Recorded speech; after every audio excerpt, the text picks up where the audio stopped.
नमस्ते, प्राणोदय rice to wellness फ्यामिलीको तर्फबाट यहाँलाई नववर्ष 2082 सालको हार्दिक मङ्गलमय शुभकामना व्यक्त गर्दछौँ। यसै नयाँ वर्षमा यहाँहरूको जीवन स्वस्थ, सुखी र समृद्धि बनोस्।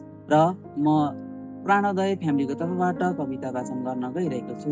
मेरो कविताको शीर्षक छ नववर्षको। सबैको घर आँगन दैलोमा नववर्ष आयो, सबैको घर आँगन दैलोमा नववर्ष आयो।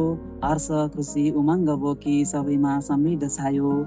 शुभकामना आदान प्रदान गर्दै नव दिनको भावमा रमायो। बितेका सब क्षणलाई पन्छाउँदै नयाँ गन्तव्यतिर लम्कियो। नव वर्षको स्वागत गर्दै बनैभरि लाली गुराँस ढकिमकी भयो।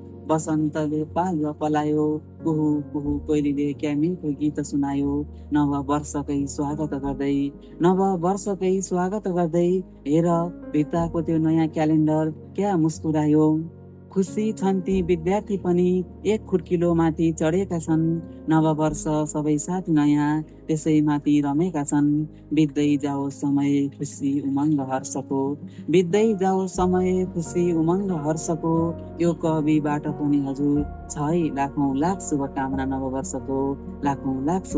नववर्षको। प्राणोदय राइस टु वेलनेस फ्यामिलीको तर्फबाट पनि हजुर छ है लाखौँ लाख शुभकामना नववर्षको। धन्यवाद।